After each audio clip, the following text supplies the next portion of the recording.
Today's stuff we're going to be learning is Bava Metzia Daf Samach. We are going to finish the 4th chapter today, and then we'll move to the 5th chapter and start learning about interest, laws of interest.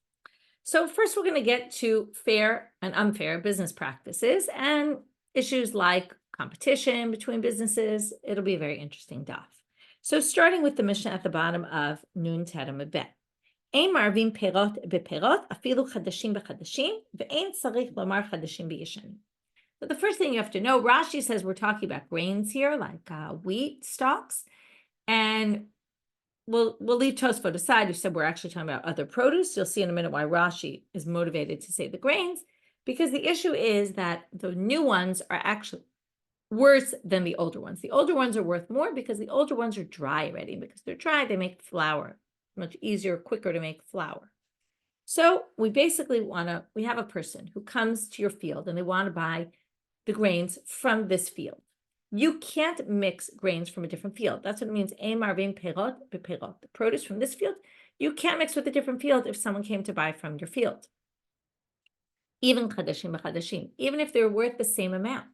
And obviously, if you don't have to say chadashim b'yishanim, if someone came to buy old ones and you're mixing new ones in, which are definitely worth less money, is what they're saying here, although we'll see in the Gemara, they might explain it a little differently. But if basically you want old ones, then you don't want new ones. So don't mix new ones in, right? When you go to buy from me, I can't mix new ones in because that's not what you want. And in truth, they say, but when it comes to wine, you can mix the stronger wine, that's the kasher, the stronger, sharper wine, with the less sharp wine, because it actually is good for the wine. We'll see in the Gemara how the Gemara addresses this and when it's talking, what specific time frame are they discussing. You can't mix the sediment of the wine with the wine, but you can put the sediment into the wine. Okay, that makes absolutely no sense. We're going to have to get to the Gemara to try to figure out what it's talking about, because it sounds like it's saying you can't put the sediment in the wine, and then it sounds like it's saying you can't put the sediment in the wine. If you mix water into your wine, which is they would dilute the wine, you can only sell it though if you tell people, because they used to sell mostly undiluted wine. So if you're selling wine in your store that's diluted, you have to tell people this is diluted wine. But if you're selling to a middle person who sells to other stores, you definitely can't sell them the diluted wine, even if you tell them, even if you tell them it's diluted. Why? Because you're basically giving them an opportunity, or her an opportunity to trick other people. This is what we call lifnei iver lo titei mechshol. Don't put a stumbling block in front of a blind person.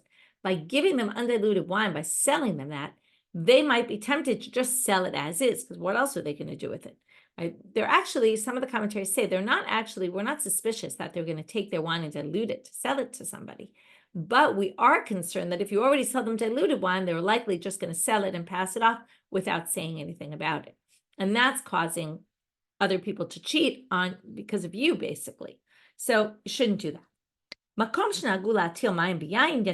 if it's a place where generally they do put water in the wine, and they do dilute it before selling, we'll see exactly at what stage in the Gemara, but then it's fine. Now, another thing about these middle people who sell to, they're like a merchant and they sell to a bunch of different storekeepers. So generally what they would do is they would collect grains. We're now talking about grains in a later stage where they're already gone to the granary and we've separated the wheat from the chaff. We now have the kernels. So someone who's a middle person can take from chamesh granot v'noten l'toch megura achat. You can buy from this one, that one, that one, that one, put it all together in one thing and sell it like that. Because that was the expectation. It's all about what is normally practiced and what people know what they're getting. It's not like you come to me and you want to buy it straight from my field and you want specifically this field and not a different field. But here you're buying from a middle person, you know that they're getting from other people. Same thing with the wine. You could take it from 5 different wine presses and put it in one big barrel. But you can't do it with intention to cheat people. For example, let's say you're known to sell the best wines, and you take your best wines and your name of your best wine, and you mix with it some inferior quality stuff. So you can't do that. And that's just a way to make more money. And you trick people into thinking that you're selling them the superior quality and you're really not. That already is not acceptable. The Gemara, we're now going to go through these parts in the Gemara. The Gemara starts off with quoting a Braita, Tanu Rabbanit. We'll go back to the first case, buying produce from somebody's field. Tanu Rabbanit, Ein tzarich lomar chadashot me'arba v'yeshanot mishalosh she'em marvin. If they sold new ones for se'ah for a sela, okay, or right, 4 pounds for $1, and yeshanot, old ones, were 3 b'shalosh, were 3 for $1, de'em marvin. Obviously, then you can't mix the inferior quality new ones with the old ones. You don't even need to say that. But ela afilu chadashot mishalosh v'yeshanot me'arba. Let's say the price of old ones was 4 for $1, okay, and the price of new ones was 3 for $1, which means new ones were actually more expensive. Why would they be more expensive? Still, ma'arvin, we'll get to this in a minute. Mipnei she'adam rotze liyashnan. Because even though the old ones are usually worth more because you can turn them into flour right away, there might be an area where this marketplace sells grains to be dried and stored for a long time. So if people want them to last a long time, you don't want the dry ones. You want the new ones. You don't want the old ones because at a certain point they'll get rotten. But you want the newer ones. And in this shuk, this marketplace, the newer ones are actually more expensive. You still can't mix new with old. Because if I go to buy old ones in that place at the cheaper price, but I really want old ones, I'm not just buying them because they're cheap. I want the old ones because I want to turn them into flour, even though many people store them, but I want them to turn them into flour. You can't mix me new ones because that's not what I want. Even though theoretically I'm getting more for my money, but it's not what I'm interested in. So again, you have to be very careful about how you sell and what you're advertising, what you're selling. Right? This nowadays is a really big issue because people constantly advertise things in a way that it's not really what they're selling. And they try to trick you with their advertising. And this Mishna and Gemara on this is clearly against all these practices. So we're just dealing with that line in the Mishna about mixing the two different types of wines. Amar Rabbi Elazar. First of all, they want to explain what does it mean be'emet amru. Really, they say, what does that mean? Adam. This means kol be'emet amru halachai. Anytime you say be'emet amru, that means this is the halacha. So you're allowed to mix these different wines, the sharper one with the less sharp, because it actually improves it. But Amar Rav Nachman says this, by the way, is ubein hagitochan. But this is only when you're still in the wine press. But at a later stage, before it ferments, but at a later stage, after it's fermented, it's not good to mix these kinds of wines. To which the Gemara says, what about nowadays? Nowadays, everybody mixes. We see it going on. People mix at a later stage. Amar Papa. So we're going to have two possible answers. Well, nowadays people do it so everybody knows. Again, nowadays isn't nowadays. Nowadays is their days. But Rav Papa says everybody knows, and therefore they're mochel. What that means is, right, they say, I don't care. I know that's what I'm buying. I know I'm getting a little bit less quality stuff, but I'm willing, right, probably the price is matched anyway. It means the price is a bit lower, and people know what they're getting, and they're okay with that. So that's why it's okay. Rav Ika gives a different example. Amal, Hamane Rabbi Acha. This goes by Rabbi Acha, who says, Ditanya Rabbi Acha matio b'davar hanitam. He permits this in a place where they sell wine and they let you have tastings of it. So when they give you the wine to taste, then already it's a different thing because then you know what you're getting because you've tasted it before. And then if you're willing to buy, well, that's your decision. But if you taste it, yes, apparently, according to him, though, the difference between him and the previous is if you don't taste it, he doesn't think it's allowed. Okay. And it's only permitted in a place where people taste. Now we have to understand this line that didn't make any sense. You can't mix the sediment with the wine. But you can't put the shmarim, the sediment, into the wine. What does that mean? Didn't you just say in the Reisha you can't mix it at all? So how can you possibly mix it? Maybe you'd say you could put the sediment in if you're telling the person you're selling it to and you made them aware of it. But that can't make any sense because look at the Mishnah. The Mishnah says, later in the Mishnah, it says, the whole issue of whether you tell the person or not came up later in the Mishnah, but it wasn't mentioned in this section, so it must mean right? It must be that you didn't say anything about it. And that's why, right, later in the Mishnah, it already distinguishes between if you told the person, didn't tell the person. That must mean that this section is when you didn't tell them at all. So let's try to figure it out. I'm a Rabbi Yehuda Hachi Kamar. Rabbi Yehuda says this is what it means. Ein marvin shmarim shel emesh b'shel yom v'lo shel yom b'shel emesh. You can't mix the wine, the sediment from yesterday with the wine of today, or not the sediment from today with the wine from yesterday. In other words, the sediment of a different day doesn't go back into a different day's wine. That can't be. Aval noteh lo et shmarav. But if you're working today and you pour the wine out, we're going to see this in a minute, that what happened was you would pour the wine and the sediment will be left at the bottom. You're allowed to put the sediment straight into the wine, but only if it's from the wine that you were dealing with that day. It's the sediment from that wine and poured on that day. Tani nami hachi, here's a brighter to support this. Rabbi Yehuda Omer, hashofeh yain lechavero, harei ze lo ya'arev shel emesh b'shel yom v'lo shel yom b'shel emesh. You can't mix a different day's sediment with that wine. You could put the sediment of yesterday's wine into yesterday's wine, and you could put the sediment of today's wine into today's wine, but you can't mix from different days. We're now in the next line of the Mishnah. So if you mix the water into the wine, you can't sell it in your store unless you told people and had a big sign, right? This is diluted wine. Rava bought wine from a store. Mazge, he poured a lot of water into it. We're going to see later in the story that Rava diluted wine a lot. He didn't like his wine unless it was very diluted. Ta'ame lo avabasi. Then he tasted it. He didn't like the taste of the wine at all. Not because he diluted it. He just didn't like the taste. Wasn't the kind of wine he wanted. Apparently in those days, he could return it. So he brings it back to the store. Shadre lechanute.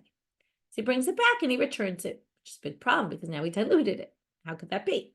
So Amalei Abaye v'hanan tznan below the tagar apa pishodio. But didn't Abaye say you can't give it to a middle person? And here you're basically giving it to the storekeeper who can now sell it. Only the storekeeper was allowed to sell undiluted wine, but you can't give it to a storekeeper because maybe, right, even if you tell him that it's diluted, he might trick people with it. So Amalei, Rava said to him, oh no, don't question what I'm doing. I'll explain to you why. Masgadidi made the idea. Everybody knows when I dilute wine that it's diluted because I dilute it so much that it's very obvious just by looking at the wine that it's diluted wine. Now, if you're worried that maybe the storekeeper will add a little more wine to it so it won't look so diluted and then trick people and sell it, then there's no end to this. You shouldn't ever give wine to the wine seller because maybe he'll dilute it and cheat people. So that far you don't have to go. But if you give it to him in a way where he could sell it or she can sell it, the storekeeper, exactly as is, that's fine. So now we get to a place where they generally dilute wine. You can do it. So they say, what are the percentages of typical diluted wine? Either a half, a third, or a quarter. Okay, so those are the measurements that are permissible, right? More than that would not be. And now, last line for this Mishnah, Amarav ubein hagitot shanu. When Rav says here also, we're only talking about diluting wine at the early stage, which helps in the fermenting process. But if you dilute the wine later, it actually causes the wine to spoil quicker, and that's unfair because people will buy it not knowing, whether it was diluted now or not, and it'll end up decreasing the quality or at least the amount of time your wine will last, and therefore that's not permitted. New Mishnah. This one's a really fascinating one, or really all about competition, and particularly because there's two different approaches, which is just interesting to see the approach of the rabbis to this topic. Rabbi Yehuda Omer, Lo yichalek hachem bani klayot ve'egozim letinokot, mipnei shehu margilan lavo etzlo. You can't give out toasted nuts. Okay, this is appropriate for Pesach because this is what they would give the kids at the Seder, klayot and egozim, to keep them awake and excited. So don't give out, right? That was the candy of those days. Roasted nuts and walnuts. You shouldn't give them out to kids when they come to your store because it will get people to come to your store and not to the other store. There's a fruit store in my neighborhood that gives away free gifts. Like you spend X amount of money, you get a gift, and people love going there because they love getting gifts. Right now, is it putting them in it? Right? No, they probably raise their prices in order that they could give a gift. Right? But in the end, it's pulling customers to their store. So according to Rabbi Yehuda, that is not permitted. Chachamim mitirim, the rabbis say, what's the problem? It's a free market out there. We'll see exactly what the Gemara thinks why the rabbis permit. But basically, they're into free market, capitalist. Everyone can do what they want to try to build their business. You can't pull the prices down. You can't all of a sudden start charging less money for something than the average price. Or it's not clear exactly than what, but let's just say the going rate. The Chachamim say, what do you mean? It's great if you drop the prices, because then you'll drop prices, other people will drop prices, it'll make it easier for all the buyers. Lo yavor et hagrisin. This is a really interesting one. Don't separate out the bad stuff from the grisim, right? Like the barley, or whatever it might be. So the grains. There's all that stuff that people don't want. And when you buy it, so you have to sift it yourself. So don't do the sifting work for other people and then sell it for a higher price, because that's unfair. Now you say, why is that unfair? And that's exactly what Tanakama says. This is Divrei Abba Shaul. Chachamim tirim. The rabbis say, what do you mean? Of course you could do it. People know they're paying more because you did the work for them. People pay for labor, so why not? Umodim, but they do agree. Shelo yavor me'alpiyam megula. Well, if you have a big barrel and you're selling the whole barrel, you can't take out the bad stuff from the top part and make it look like the whole thing is sorted, sifted, and it's not, and you're tricking people. That's already deceptive practices. Okay, that we won't let you do. But to charge higher prices, right? Like by me, they sell, for example, pomelites or pomegranates, and they've already seeded them for you, and you pay top dollar if you want to buy those. And people know you're buying, or peeled garlics, right? You're buying because someone did the work so that you don't have to do the work. So you make your own decision. Am I willing to pay the higher price so that I don't have to do the work? So that's everyone. It's up to everyone to decide. It doesn't mean the person can't sell them, right? But Abba Shaul is against that. And he says, but you can't do it because that is deceptive advertising. I always remember when I was many years ago, they used to have the Campbell soup commercials. And I remember learning in school that in order to, on the advertisement, what they would do is they would sell these soups in a can, and they would, on the ad, they were sued because they did this. They put something underneath in order to take the picture for the ad to make all the vegetables rise higher up so that it looked like the vegetables, there were so many in the can that when you poured a bowl of soup, the vegetables would stick out, and you'd have a lot of them. And it was false advertising because it wasn't the case, and people sued them for it. So this is really what's going on here. Even though we know that advertisements are constantly trying to fool our eyes. If you're selling slaves, you can't make them look nicer. Animals, same thing, or vessels. You can't make them look nicer. We're going to see exactly what this means in the Gemara. What it means is really faking people out into making them look better than they are. And we'll end with a funny story about a slave who dyed his hair to make himself look younger.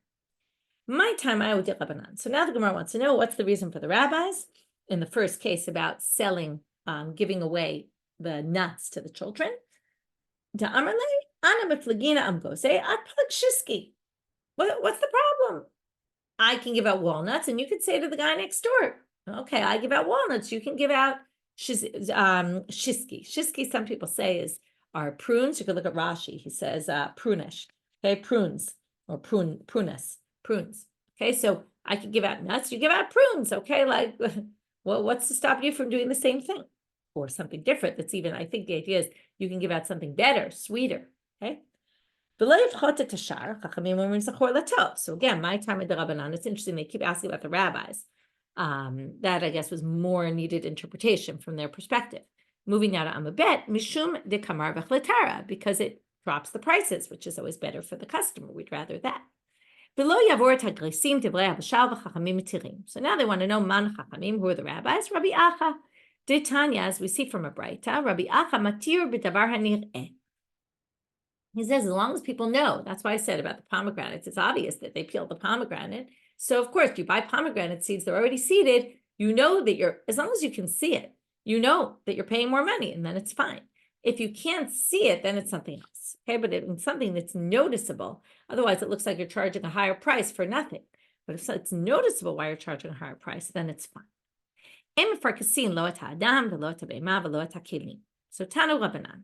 Now we're going to see what this would mean. Ein misharbitin et habehema ve'ein novchim bakirbayim ve'ein shorin et habasar b'mayim. These are three ways to kind of make the animal look better. We're going to see what they are right now. My ein misharbitin. So hachatirgamu, there's a debate here. In Babylonia, they explain mayim dechizra. So Rashi says, what is this? Mashkinot hamesubin. You would wash it in this brown water. And they would cause the insides of the animal to kind of expand.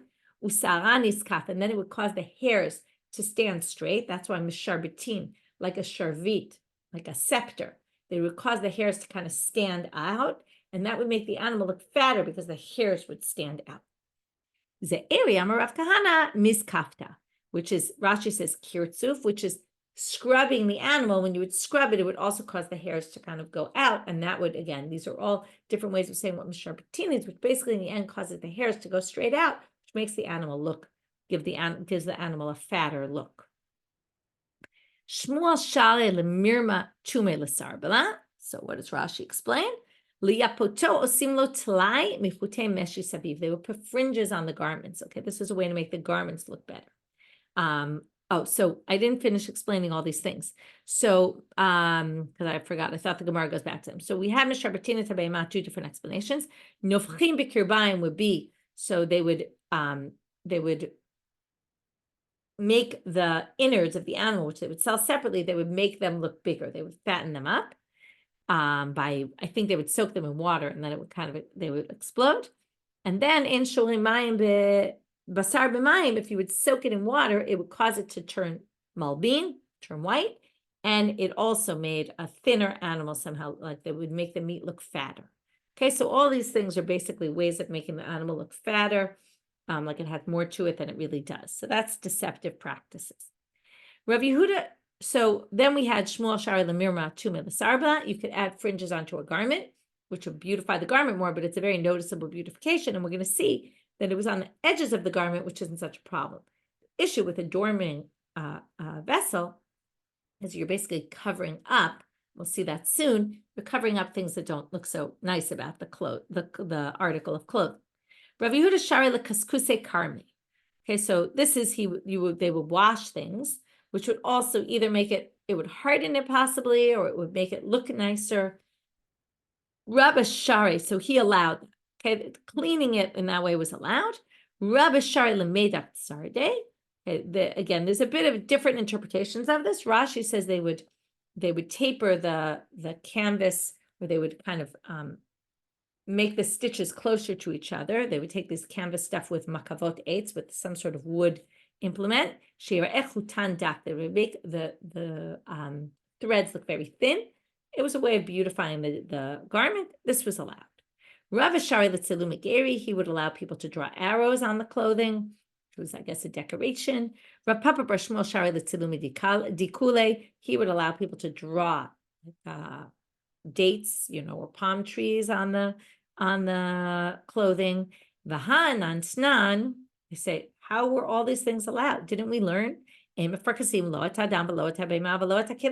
can you possibly do all these things? This is where we get to what I mentioned before. If they're old, then there's a concern that you're covering up certain things and you don't want people to see all the problems in the garment. So you put all these extra adornments on that you won't notice them. But if it's new garments and you don't have anything to cover up, then of course you could decorate it. Pure kusta adam, right? I'm thinking of like the shirts with writing on it or something like that, right? They're not covering up holes in the shirt or some, defect in the shirt. If they are, that's a problem. But if they're not, then it's totally fine. Pure kusta adam mahi, what would be an example of making a person look better? Well, here's a story. Like I said, ki hadahu avda saba. There was an elderly gentleman who was a slave. There's a debate whether he was a Jewish slave or a Gentile slave. We'll go with the fact he was a Gentile slave. And what happened? That's what Rashi says. So he colored his hair and his beard, right, to make it look black. So he looked younger. So he went to Rav and he said, please buy me. Says, no, I abide by poor people should be b'nei bayit in your house, and therefore anytime you need anything, you could just go to them, and that way you're helping support poor people. So I don't need a slave. Thank you, but no thank you. Until the Kamei Rav Papa bar Shmuel, they went to Rav Papa bar Shmuel. Zavne and Rav Papa buys the slave. Yom Echad Amar le'ashki amaya. So now a day comes. He says, "Go get me water." Azol Chavre l'Reishe l'Dikne. He goes. He takes the dye out of his hair. Right? If only it would be so easy. But he washes out the dye. Hair turns back to white. Amar le'chaze de'ana kashish me'avu. Says, don't you see I'm older than your father? Karian. Okay, and basically meaning, it's not respectful for someone like me to go draw your water. I guess he meant like go draw it from the well. And therefore, I'm not going to do it for you. Karya Nafshe, Rav Papa said about it himself, Tzaddik mitzara nechlatz v'yavo acher tachtav. Okay, quotes this great pasuk. A tzaddik gets saved from terrible devastation, and someone else comes in his place and gets the what was coming to the tzaddik. Basically, he's saying Rava got himself out of this, and he didn't agree to buy the slave, and I fell right into the trap, and I came in place of him, and I was not saved like Rava was, and I ended up stuck with the slave who's basically not going to do anything for me. And with that, Hadran ala chazaha, very interesting way to end the chapter, with all sorts of debates about what fair and unfair competition is. Is it okay to give out free gifts? Is it okay to drop the prices? Is it okay to do the labor and then charge more money for it? So all these questions and more, very interesting debates. And you noticed every issue was really a debate between Tanaim about whether this is okay or not okay. And even we had debates about not only is it okay, but is it a good thing, right? Because we believe in free competition. Interesting, the rabbis always seem to be on the side of allowing people to do what they wanted, and then we'll get to in other sugyas later on about lo tasig gvul re'echa. What about opening a store when someone else has a store? Right here, it seems like you both had stores already, and then it's a matter of the competition. What about opening a store when there's already a store there, and that's already a whole different story. Okay, now we're going to start, as I said, the 5th chapter and learn about rebit. Now, the reason these come right after the other is because the psukim of the Torah, first you have ona'ah, and after that comes the psukim about interest. So even though there happen to be a whole number of psukim about interest, and we're going to quote them as we learn here, but one of the main psukim of interest is lota. Here, we'll read it here. Et kasbecha lo titen lo. I'm in Vayikra Kafhe pasuk lamed zayin. Et kasbecha lo titen lo b'neshech, uva marbit lo titen ochlecha. Okay, your money you shouldn't give lo b'neshech, and b'marbit lo titen et ochlecha. Don't give your food b'marbit. Okay. What does rebit, marbit come from? To increase. Neshech is tashich, is to cause a loss for someone. So we're going to see this coming up soon. The neshech seems to be don't cause a loss to someone by making them pay you more on a loan, by making you pay the interest. And for you, it's a gain, right? Whatever's a loss for the other person is obviously a gain for you. So now the Gemara wants to know, the Mishna, ezu neshech ve'ezu tarbit. What is neshech? What is tarbit? Even though I just gave you an explanation, we're going to see that the Mishna kind of explains the differences differently. Ezehu neshech. So, after giving the topic sentence, now they go into, okay, so let's start with neshech. Hamaves sela b'chamisha dinarim. If you remember, a sela is 4 dinars. So you lent someone money for a sela, and they gave you back 5 dinarim, 1 extra dinar more than what you gave them. Or satayim chitim b'shalosh, or you gave them, right, you gave them satayim chitim, b'shalosh asur mipnei shu noshech. So satayim chitim, 1 second. Right. You gave someone 2 se'av chitim, and they give you back 3. Okay, so again, you're loaning them something, and they're giving you back more. Thinking shalosh was the price, but no, the shalosh is the se'ah. Time is 2 se'ah, and then they give you back 3. Asur mipnei shu noshech. This is called neshech. Ve'ezehu tarbit hamarbeh v'perot. Okay, this we're going to discuss a sale. Now, the Gemara is going to jump on this because a sale, okay, charging interest in a sale, we've touched on this a little bit, is actually not interest by Torah law. By Torah law, interest is in a loan. This is going to be in a form of a sale, and it's a bit of a complicated case. And later, the first thing the Gemara is going to say is, weren't you asking what's neshech and tarbit according to Torah law, and you're getting into rabbinic law? So we'll get back to that. But ketzad. So what's this marbeh perot? So, lakach imenu chitim b'dinar zahav hakol. Okay, you bought from someone chitim for a 1 dinar of zahav for a core of chitim. Okay, a core is a measure of volume. So you buy for a dinar zahav, which is actually 25 silver dinarim. We've seen this before. So we're going to move it into 25 silver because in a minute we're going to talk about silver. So you buy chitim for 25. So you pay 25 right now, but you didn't get your wheat yet. In the meantime, okay, and that was, by the way, the price, the going rate. But then chitim b'shloshim dinarim. But then the price of wheat went up before. Okay, so you spent 25 dinarim, okay, silver dinarim, which was 1 gold, for this amount of wheat, okay? And that was the price. But you didn't get the wheat yet. In the meantime, the wheat went up to 30 dinarim. So now when you get the wheat, it's as if, okay, so we're going to see now. Now this would be okay if we stopped here. You then get back exactly the amount of wheat you talked about at the time. So there was no rebate in that. You were getting the exact going rate. And then you got it back, though, when it was a higher price. So that would have been okay because you're getting back exactly what you made a deal about. The X, right, a core of wheat for 25. You pay 25, even though the value is 30. That's really okay. But instead of giving you the wheat, the seller said, Amarlo, ten lichitai. Let me keep my chitim. Sorry, my mistake. You, the buyer, said, you say, okay, pay up now. I want my chitim. I paid you the money, you say, and I now want my wheat. So I can go trade it in for wine. Okay, I want to go buy that amount of wine. Amar lo, okay,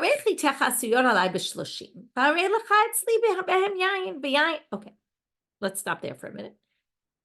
So the seller comes and says, oh, you want, well, you know what? Now the wheat that I give you is worth 30. I can give you 30's worth of wine. Don't bother. I won't bother giving you my wheat. I'll just give you in wine because that's what you want anyway. But yayin ein lo. Now here comes the problem. If you just gave me wine, I think that would have been okay too, although we're going to get to the Gemara and the Gemara is going to discuss. But that would have been fine because then you'll give me you'll turn the grains into wine. But what's the problem? You say, I'll give you wine in that amount, which would work. But yayin ein lo, but you don't have wine right now. So you now took this deal that was for grains, and then you turned it in, not you, you had to deal with grains. The seller turns it into wine, but doesn't actually have wine. Now we're concerned that if wine changes in value between the time they committed to you wine and the time they give you the wine, if it goes up in value, then it's going to be rebate. So this is a problem. You cannot do this because there might be interest involved. Okay, we're going to stop with this right now in terms of this case in the Mishna. We're going to go on to the Gemara. Later, we're going to get to the Gemara. It's going to discuss this. We're going to understand why they had to give such a complicated case. The Gemara first asked the following, as I kind of mentioned before. Which is a fact. The Mishnah left the idea of ribit d'oraita after the first section when it talked about neshech. When it moved to tarbit, it was already talking about a case of buying. Buying and selling is only interest. There's only interest in buying and selling. By the way, I want to just point out what happened there, because by the seller telling you, I'm going to give you the wine later, it's basically becoming a little bit like a loan, because the seller has your money and isn't returning it till later and might return it later at a higher value. That's the idea, just if I wasn't clear about that. So now they say the following. Now that we left ribit d'oraita and moved to ribit d'Rabbanan, the second part, Michlal d'oraita de neshech v'tarbit chad milti. It sounds like neshech and tarbit is all one thing. It's just different words for the same thing by Torah law, because otherwise the Mishnah would have said this is neshech by Torah law and this is tarbit by Torah law. But ha-cry, right? I just want to point out tarbit and ribit is the same root. Okay, that's why we call it ribit. It comes from tarbit. But ha-cry k'tive neshech kesef v'ribit ocha.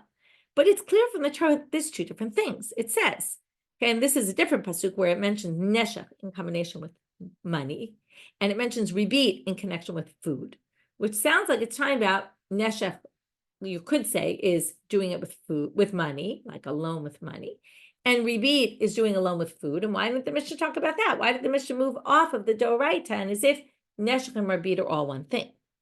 So then they say, because it's obvious what, and this is something I mentioned before, tis bradik and neshech below tarbit, tarbit below neshech. Again, if neshech is to overcharge someone and cause a loss to them, and ribit is to cause a gain for you, right? Again, not overcharge in that sense, but loan someone money and then cause a loss because they're going to have to pay you more.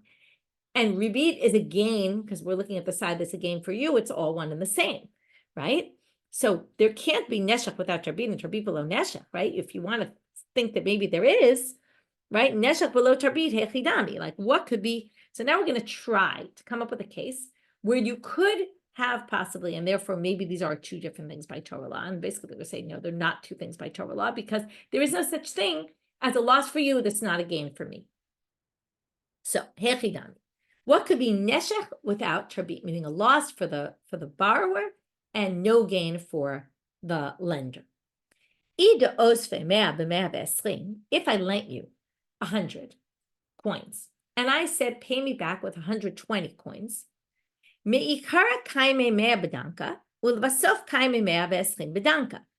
then in the end, in other words, that means we had an agreement about it being ribit. Okay, you were going to have to pay me 120 coins for the 100 of the loan. But then originally 100 was worth a danka, which is a sixth of a dinar, which is a me'ah. So the 100 prutot coins were worth 1 dinar. And a sixth of a dinar. But in the end, the price of the coins changed. And when you went to return me the 120, it was actually worth the same amount as the 100. So now, neshech ika, de kanachile. Well, I'm still collecting from you more than I said, because I said 100 and I collected 120. But tarbit leka delele rafa. But there is no tarbit here because I didn't make any more money. Because in the end, what I collected from you was worth the exact same amount as what I lent to you. So I had no gain.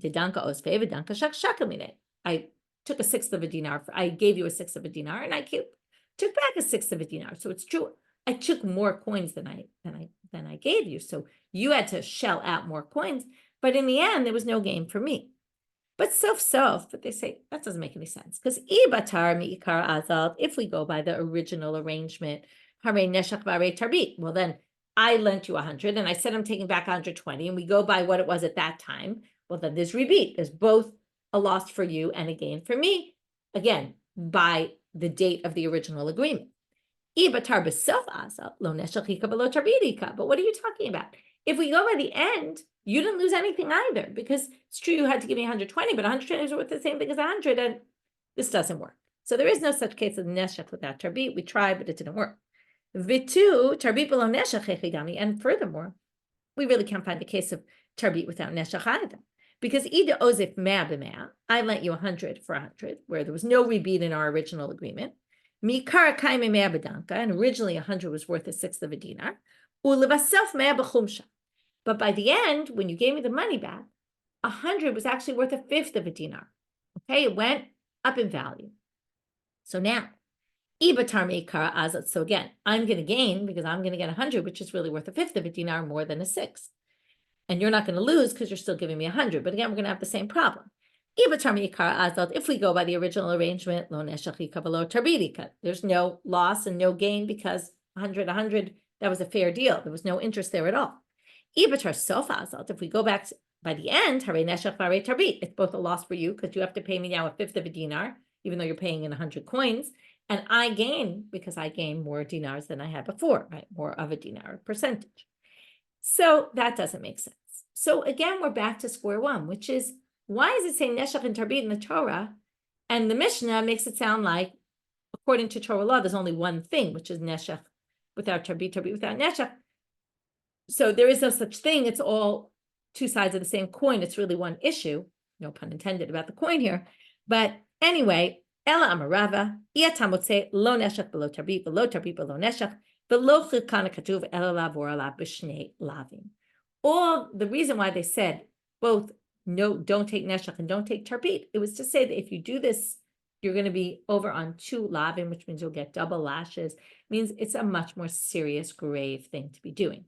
And therefore, it said it twice. It's really all one and the same. And that's why when the Mishnah went off on what's neshech, what's tarbit, they gave an example of tarbit being something having to do with rabbinic law, not Torah law, because there's really no difference. Okay, with that, we'll get started on the next bright, even though we're really going to end smack in the middle. Tanu Rabbanit, kaspecha lo titen lo b'neshech, uv'marbit lo titen ochlecha. This is the pasuk, by the way, which has kesef connected with neshech and marbit connected with food. Okay, but in the end, we said it doesn't matter. You lend this, you lend that, either which one. Again, food, we mean lending. I'm lending you grain and I'm getting back grain. Okay, I can't do that with interest and ask for, let's say, give you a pound of grain and ask back for 1.2 pounds. Right? Sounds like neshech is only having to do with food, with money, and marbit has to do with ribit is ochel. Neshech b'ochel minayin. How do we know that there's also an issue of neshech when it comes to food? Talmud lomar, right? That again, this means there's two lavim for any kind of thing that you do. Neshech ochel. This is a different pasuk. This is a pasuk in Dvarim Kaf Gimel pasuk, pasuk Kaf, I think. Eyes are not so good anymore. Lo tashich la'achicha neshech kesef, neshech ochel, neshech kol davar she'ishach. So there it says neshech kesef and neshech ochel. So here you see that neshech could go with both. So then they say, okay, ribit bekesef minayin. Talmud lomar neshech kesef. Imenu inyan leneshech kesef. Sharei kvar nemar lo tashich la'achicha tineu inyan leribit kesef. So now they say, well, neshech kesef, there was no point because we already know that. So they're going to say, right, it always says lo tashich la'achicha, right, and that is, it says lo tashich la'achicha neshech kesef. So they say, so then they're going to say it must be unnecessary for this. So therefore, we're going to say, oh, it's not needed for that. It must be telling you that there's also ribit having to do with kesef.